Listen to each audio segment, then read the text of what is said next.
What's up, War Report family? We are back with another great edition of the Auburn Express, powered by the War Report. Today, we got a very special treat for you. Joining me is former Georgia quarterback and current ESPN analyst, Aaron Murray. Let me bring Aaron here to talk a little quarterback down on the plains. Good morning, man. Thanks for joining me. Before we get started, man, how's your week going? You've got a nice little thing going on over there at Snaps. Yeah, no, appreciate you having me on this morning. First off, yeah, man, college football is here, so every week is good. It's busy. We Snaps. We've been going for about a year and a half now, and having a lot of fun. My boy T Bob, who is an absolute riot, along with calling games for ESPN. So it is an absolute grind Monday through Sunday, like breaking down tape and trying to get some of these quarterback releases out, while also preparing for my game on each and every Saturday on the SEC network. And then two little ones, 4 and almost 2. So that keeps you busy as well. So take a picture now because this black hair may be gray by the end of the season. But man, I wouldn't complain. It's a lot of fun, covering college football, especially primary focus here in the SEC.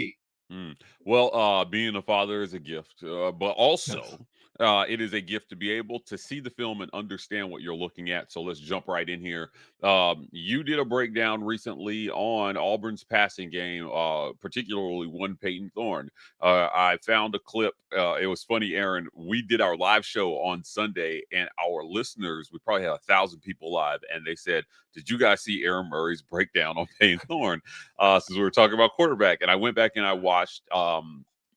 It was amazing breakdown. So let's jump in here. You critiqued him fairly scathingly about not throwing to a spot. Characterize for me what you saw as the main problem in Auburn's passing game on Saturday in the loss to Cal. And first, I don't want to put the whole blame on Payne. I think this was Sure. there was struggles all over the place. I think the offensive line struggled at times.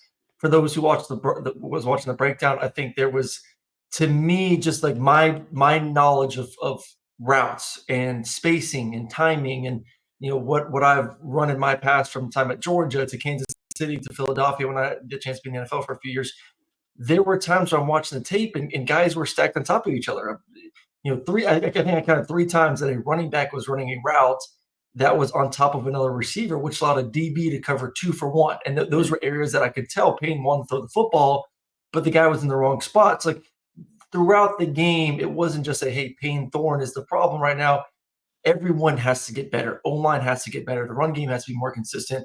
The route running needs to be more crisp from running backs to receivers to tight ends. So everyone has to elevate their game, but of course the focus is going to be on the quarterback. And I get it. Like I played the position for 4 years.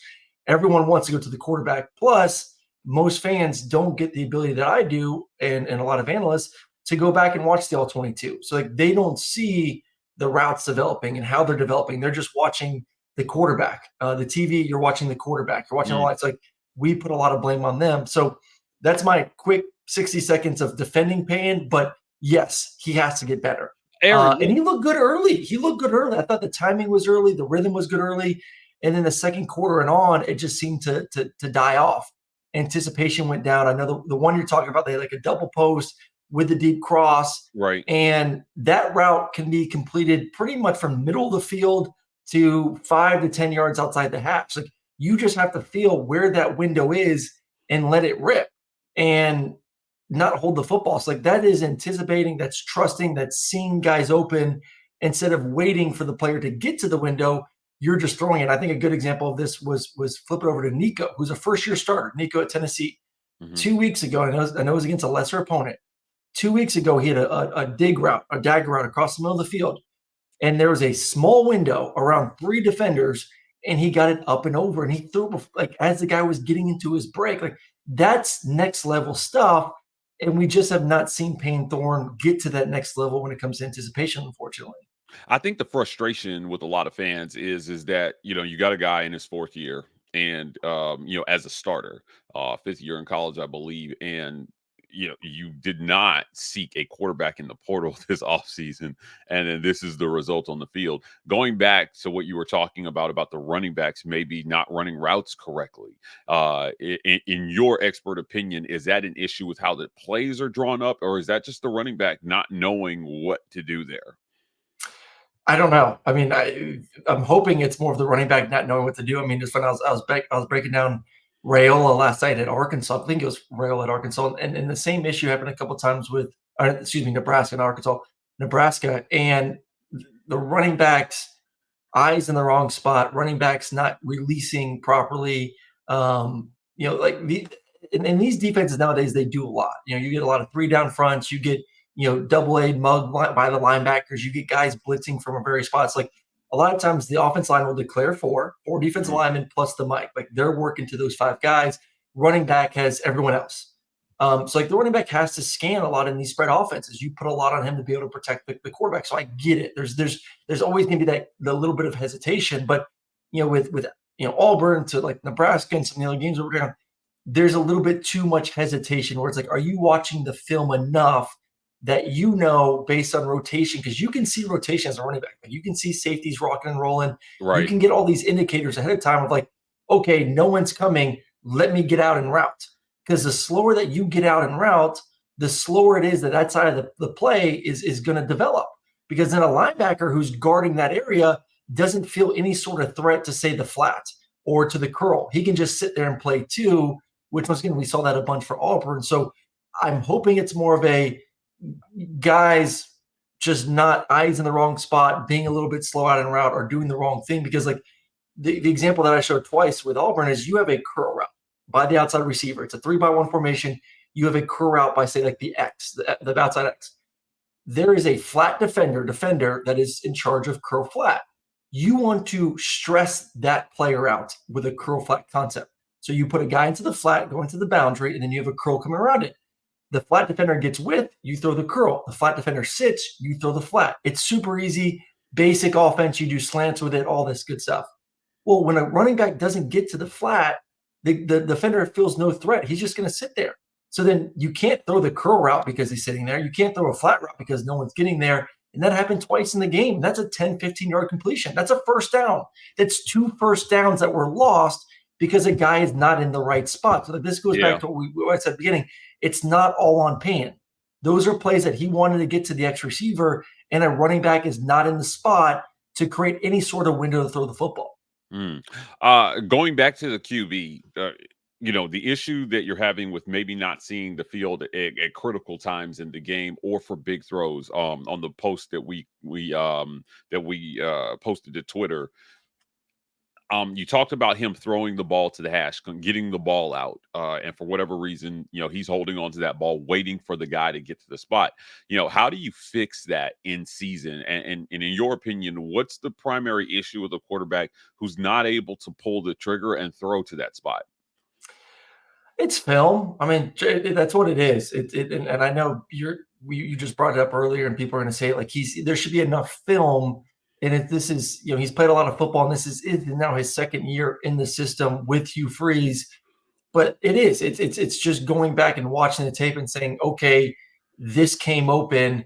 I got to let it rip. And this is, we can dissect each and every play, which I did. And I'll bring up another example here. Like even guys like Carson Beck have similar mistakes throughout the game where you go back and watch the tape and say, oh my God, I wish I would have ripped it here. Like no quarterback is going to have the perfect game Right, unless you're, Ole Miss's quarterback right now, Jackson Dart, who's just playing absolutely out on of his fire. And, mind. yeah, Yeah, they haven't played anyone yet, so we'll wait to see when they start playing some big boys how that translates. But like he's playing at a really elite level. I think Quinn Ewers is playing at a really, really elite level. But even those guys at times are going to say, go back and watch the tape and say, oh, I wish I would have thrown here. Like it's easy for me or you to sit back with a clicker in my hand, Monday morning quarterback, and say, hey, throw that deep cross right now. Throw it. yeah, So like yeah. he has, it's on him. It's on the coaching staff to say, listen here, you got to let it rip. You just got to throw it. And I hate to keep bringing Nico back into this equation, but I think Nico's a great example. He's a young guy who hasn't played a lot, but he's taking chances. His first interception this past week for Tennessee against NC State, it was a drop 8 coverage with a 2-man route. That sucks. You have 4 defenders guarding each guy, and he had a big dagger route. He saw the window, similar to what I talked about earlier with the dig route. He saw the window the previous week. He saw the window coming. He let it rip, and it was just a little too far in front of the receiver in his interception. Like you have to be willing at times to make mistakes in order to get the big play from it. And I know Auburn fans don't want the mistakes to happen, but you got to press the envelope a little bit. And I think Payne right now is playing it conservative at times to the point where he's making mistakes because he's not letting it rip.